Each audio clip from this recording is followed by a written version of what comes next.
எக்காரணம் கொண்டும் நீ என்னை நிராகரித்து விடாதே குழந்தையே. தனியாக போராடுகிறேன், வெற்றி பெறுவேனா என்று நினைக்காதே. நீ தனியாக போராடுவதே வெற்றிதான். உனக்குள் நான் அல்லவா இருக்கின்றேன். ஒன்றை மட்டும் நன்றாக புரிந்து கொள். நீ சொத்து சேர்த்து வைக்காவிட்டாலும் பரவாயில்லை. ஆனால் எவர் குடும்பத்தையும் கெடுத்து பாவத்தை சேர்க்காமல் வாழ்ந்து மறைந்து விட வேண்டும். ஏனென்றால் சுமக்கப் போவது உன்னுடைய வாரிசுகள் மட்டுமே. அதை எப்போதும் உன் நினைவில் வைத்துக்கொள். ஏன் இப்படி உன்னை நீ கடுமையாக வருத்திக் கொள்கிறாய்? நீ இப்படி உன் உடலை வருத்தி கொண்டு என்னை வழிபடாதே. நான் உனக்கு துணையாக உன்னுள்ளேயே தான் இருக்கின்றேன். அப்படி இருக்கையில் நீ படும் துயரங்களை நான் அறிய மாட்டேனா? நான் என்றுமே உன் வேண்டுதலை அலட்சியப்படுத்தவில்லை. ஆனால் நீ இப்படி உன்னை வருத்திக் கொள்வதை என்னால் தாங்கிக் கொள்ள முடியவில்லை. உன்னுடைய துயரங்கள் எல்லாம் நீங்க வேண்டி நீ முழுமையாக நம்பும் என்னை எண்ணி வேண்டிக் கொள்கிறாய். சரிதானே? உன் மனதில் இருப்பதை நான் அறிவேன். உன்னை சூழ்ந்துள்ள துயரங்களிலிருந்து தப்பிப்பது எப்படி என யோசித்து தூக்கம் வராமல் தவிக்கின்றாய். உன்னை எல்லோரும் அவமானப்படுத்துவது போலவும் கைவிட்டது போலவும் எல்லாமே இருந்தும் எதுவுமே இல்லாதது போலவும் எல்லோரும் இருந்தும் அனாதை போலவும் இப்போது நீ உணர்கின்றாய். அனைத்தையும் நான் அறிவேன். சங்கடங்களை நினைத்து நம்பிக்கை இழக்கின்ற காலகட்டத்தில் தான் நீ இருக்கின்றாய். உன் கர்ம வினைகளின்படி இது உனக்கு உண்மையான சோதனையான காலம்தான். நான் இல்லை என்று கூறவில்லை. ஆனால் உன் கர்ம வினைகளை அழித்து அதை உனக்கு சாதனை காலமாக மாற்றத்தான் நான் இங்கு போராடி கொண்டு இருக்கிறேன். இன்னும் சிறிது காலத்திற்கு சங்கடங்களை சகித்துக்கொள். உன் நம்பிக்கை என்னும் சக்தியை ஒன்று திரட்டி உன் துயரங்களை கண்டு அஞ்சாமல் போராடு. இது நீ திடமான சிந்தையை தக்க வைத்து கொள்ள வேண்டிய காலகட்டம். இறை நாமத்தை நீ உச்சரித்து கொண்டே இரு. எல்லாம் கூடிய விரைவில் மாற்றியமைக்க உனக்கு நான் இருக்கின்றேன். உன் கஷ்டங்கள் எல்லாம் உன்னை தாழ்த்த என்று நினைத்து கொள்ளாதே. உனக்கான அழகிய வாழ்க்கை காத்து கொண்டு இருக்கிறது. அந்த வாழ்க்கை எல்லா ரணங்களுக்கும் மருந்தாய் அமையப் போகிறது. இன்னும் பல மாற்றங்கள் இருக்கிறது குழந்தையே அரங்கேறுவதற்கு. அந்த அழகிய நாட்களை எதிர்நோக்கி காத்து கொண்டு இரு. உன் வாழ்க்கையில் நீ சிந்திய அத்தனை கண்ணீருக்கும் நான் கொடுக்கும் சீதனம் அது. உனக்கான எல்லாம் நிறைந்த எதிர்காலம் காத்து கொண்டு இருக்கிறது. நீ உயர்ந்து வளரப் போகிறாய். சிரித்த முகத்தோடு காத்து கொண்டு இரு தங்கமே. உன்னையும் உன் வாழ்க்கையையும் நிறைவுடையதாய் நான் ஆக்குவேன். உன்னிடத்தில் அனைத்து நல்ல பண்புகளையும் நான் கொடுப்பேன்.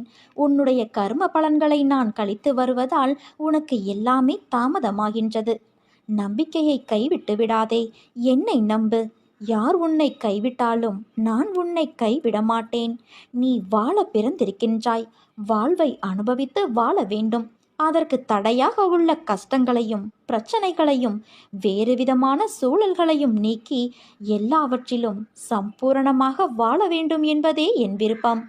என் விருப்பம் உன் வாழ்க்கையில் நடைமுறைக்கு வர வேண்டும் என்றால் நான் உன் மனதில் இருக்க வேண்டும். நான் உன் மனதில் இருப்பதை எப்படி அறிந்து கொள்வது என நீ கேட்கலாம். எந்த மனதில் அமைதியும் சாந்தமும் நிலவுகிறதோ, எந்த மனம் எப்போதும் அன்பினால் நெகிழ்கிறதோ, எந்த மனம் எப்பொழுதும் பொறுமை காக்கிறதோ, எந்த மனம் அனைத்தையும் சகிக்கிறதோ அந்த மனதில் நான் இருப்பேன். சில நேரங்களில் கஷ்டம் கலங்க செய்யும். வேதனை திகைக்க வைக்கும். பிரச்சனைகள் மூழ்கடிப்பது போல தெரியும். ஆனால் திகைக்கக்கூடாது. எதையும் முன் ஜென்மத்து வினையென எடுத்துக்கொண்டு இனி வரும் நாட்களில் நன்றாக இருப்பதற்காக இந்த நிலையை நான் தருகிறேன் என ஏற்றுக்கொள். நான் உனக்கு எதையும் செய்யவில்லை என கதறி அழுத நாட்கள் உண்டு. அழுத நாட்கள் முடிந்து போகும். ஆனந்தமான காலம் உனக்காக காத்திருக்கிறது. மரம் இலைகளை உதிர்க்க ஆரம்பித்து மொட்டையாகி நின்றால் மரம் பட்டுவிட்டது என நாம் பதறுவது இல்லை. இது இலையுதிர்காலம். இனி வசந்த காலம் வரும் என்பதை நினைத்து காத்திருப்போம் அல்லவா? அதே போல இந்த துன்ப நாட்களும் உனக்கு முடிவுக்கு வந்து இன்பம் சேரப்போகிறது.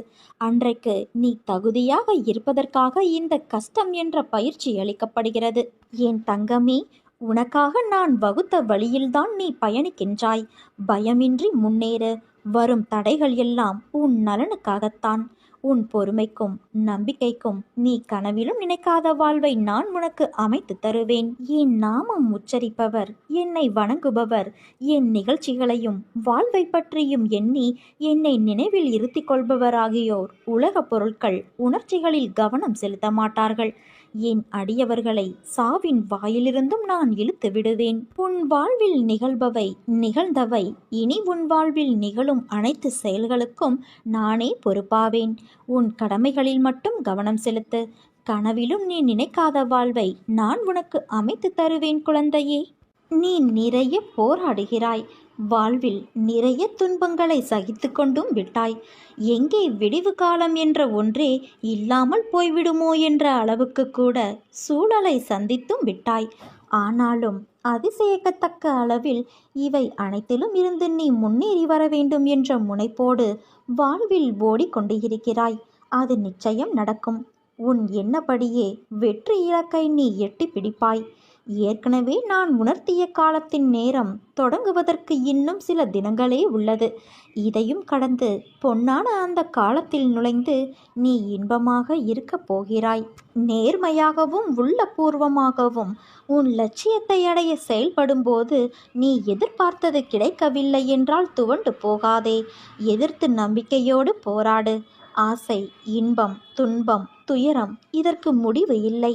இதையெல்லாம் தாண்டி வந்தால்தான் நீ விரும்பும் லட்சியத்தை உன்னால் அடைய முடியும். அனைத்தையும் சகித்து கொண்டு கடந்து வா. கவலை எதற்காக இந்த பயம்? கஷ்டம் என்பது எல்லோருக்கும் வருவது. அதன் பிடியிலிருந்து யாரும் தப்புவது கிடையாது. இதை நீ தெரிந்தும் உணராமல் இருக்கின்றாய். மற்றவர்களுக்கு ஒரு கஷ்டம் என்றால் முன்னால் ஓடிப்போய் ஆறுதல் சொல்வாய். இப்போது உனக்கு கஷ்டம் வந்ததும் ஆற்றாமல் ஏதோ நினைத்து கொண்டு வாழ்வில் பிடிப்பு இல்லாமல் இருக்கின்றாய். பிறந்தது முதல் தொல்லைகளோடும் கஷ்டங்களோடும் வாழ்கின்றேன், என்னை மீட்க யாரும் இல்லையே என புலம்புகிறது உன் மனம். நீ பிரச்சனைகள் தடங்கல்கள் என்னும் கடலில் கழுத்து வரை மூழ்கி இருக்கலாம். துக்கமும் வேதனையுமாய் படுகுழியில் ஆழமாக அமிழ்ந்து போயிருக்கலாம். ஆனாலும் வருத்தப்படாதே. பொறுமையை கடைபிடி. கவலையை விட்டொழி. அமைதியாக இரு. உன் துக்க நாட்கள் முடிந்து போயின. நீ விரைவில் அனைத்து இன்பங்களையும் பெறுவாய். உன் வேண்டுதல் கேட்கப்பட்டு விட்டது குழந்தையே. அது நிறைவேறியே தீரும். உன் துயர் துடைக்க உன்னை தேடி நீ இருக்கும் திசையை நோக்கி நான் ஓடி வந்திருக்கின்றேன். நான் விரும்பாமல் எவரும் என்னை தேடி வர முடியாது. இழந்ததையெல்லாம் உனக்கு மீட்டு நான் மீண்டும் தரப்போகிறேன். உன்னுடைய மதிப்பு உயரும். உன்னை நிராகரித்தவர்கள் உன்னை தொடர்பு கொண்டு உதவி செய்வார்கள். நீ வாழ்வில் தோற்கவில்லை குழந்தையே. உன்னுடைய நல்ல செயல்களை, நல்ல எண்ணங்களை ஒவ்வொரு இடத்திலும் பதிவு செய்துவிட்டு வந்திருக்கின்றாய். அவைகள் எல்லாம் இப்போது உனக்கு நன்மை செய்ய உன்னை தேடி வரும். தினமும் நடக்கும் ஏற்றத்தாழ்வுகளை உற்று நோக்கி வருந்தாதே. உன் வாழ்க்கை இப்போது ஏற்றத்திலும் நல்ல மாற்றத்திலும் தான் செல்கிறது.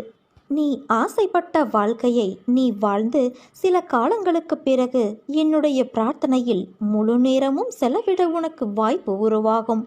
நேர்மறை சிந்தனையோடு இரு. நல்ல நிகழ்வுகள் நிச்சயம் நடக்கும். உனக்கு கூடிய சீக்கிரம் ஒரு நிலையான வருமானம் வரும்படி அதிர்ஷ்ட வாய்ப்பு உன் வீட்டின் கதவை தட்டும். அதை பயன்படுத்தி வாழ்க்கையில் முன்னேறு. தயங்காதே. என் ஆசிர்வாதம் உனக்கு என்றும் உண்டு என் பிள்ளையே. வாழ்க்கையில் நீ படும் வேதனைகளை நான் பார்க்காமல் இருப்பேனா? உன் மனம் படும் பாடு, மற்றவர்களுக்காக யோசிக்கின்ற உன் மனம், உதவி என்ற சொல்லை ஒருவர் சொல்வதற்கு முன்னால் அவர்களுக்காக சென்று உதவி செய்கிறாய். அதே நேரத்தில் மற்றவர்கள் முன் அவர்களுக்காக அவமானமும் படுகிறாய். ஏன் இப்படி இருக்கிறாய்? உதவி என்று உன்னிடம் வந்தால் உன்னால் முடிந்தவரை அவர்களுக்கு உதவி செய். முடியவில்லை என்றால் ஒரு நல்ல வார்த்தையை கூறி அனுப்பிவிடு. ஆனால் நீ உதவி செய்ய போய் நீ மற்றவரிடம் உதவி கேட்டு நிற்கும் நிலைமை உனக்கு வரக்கூடாது என்ற நோக்கத்தில்தான் உன் அன்னை நான் உனக்கு சொல்கிறேன். என்ன செய்தாலும் உன் சக்திக்கு உட்பட்டு செய். யார் மனதையும் காயப்படுத்தக்கூடாது என்று நீ நினைப்பது சரிதான். ஆனால் முதலில் ஒன்றை புரிந்து கொள். உன் மனதை நீ காயப்படுத்தாமல் அது திடமான மனநிலையில் பார்த்து கொண்டாயானால் அவர்கள் உன்னை காயப்படுத்தினால் அதை சாதாரணமாக எடுக்கும் மனநிலைக்கு நீ வந்துவிட்டால் அவர்கள் பேசும் எதுவும் உன் மனதை அழுத்தாமல் இருக்கும். நீ உன் மனதை காயப்படுத்தாமல் பார்த்து கொண்டாய் என்றால் மற்றவர்களை காயப்படும்படி எந்த வார்த்தையும் எந்த செய்கையும் உன்னிடம் இருந்து வராது. என் அன்பு பிள்ளை, உனக்கு நன்றாக தெரியும், வலி என்பது ஒன்றுதான். அது உனக்கானாலும் சரி, மற்றவர்களுக்கு ஆனாலும் சரி. வேறு எதையும் உன் மனதில் போட்டு நீ குழப்பிக் கொள்ளாதே. நீ நன்றாக இருப்பாய். நல்ல எதிர்காலம் பெற்று வசந்தமாய் வாழ்வாய். என் அன்பு குழந்தையே, உன்னிடம் நான் எத்தனை முறை கூறியிருக்கிறேன், உன்னை விட்டு எந்த சூழ்நிலைகளிலும் நான் விலக மாட்டேன் என்று. உன்னை திருத்தி அமைக்கவே நான் இவ்வாறு செய்கிறேன். என் குழந்தை எந்த தவறு செய்தாலும் அதை அவர்களுக்கு புரியும்படி அறிவுறுத்தி நான் கூறுவேன். அவர்களை விட்டு நான் விலக மாட்டேன். சேற்றில் கல்லெறிந்தால் கரைப்படுவது உனக்குத்தான். அந்த கல்லுக்கும் கரை உண்டு, ஆனால் அதற்கு உயிர் இல்லையல்லவா? அதே போலத்தான் உனக்கு வரும் பிரச்சனைகளுக்கும் உயிர் இல்லை. ஆனால் நீ அதை பெரிதாய் எடுப்பதால் தான் அதற்கு தேவையில்லாமல் யோசித்து உயிர் கொடுத்து கரை என்னும் சேற்றில் கிடந்து அழுது அல்லோலப்படுகிறாய். அதனால் உன் கவலை என்னும் சேற்றில் விழாது நடைபோடு. எல்லா பிரச்சனைகளுக்கும் ஒரு முடிவு இருப்பதை நீ உணர்ந்து கொள்வாய். அதே போலத்தான் உன் எல்லா பிரச்சனைகளிலிருந்தும் வெளிவர சோகம் கவலையிலிருந்து நகர்ந்து போ. அப்போது அது உன்னை பாதிக்காது. நிச்சயம் நீ எல்லா பிரச்சனையிலிருந்தும் விடுபடுவாய். உனக்கு எல்லாம் சுகமாகிவிடும். உனக்கான வெற்றி காலத்தில் நீ நுழைந்து விட்டாய் குழந்தையே.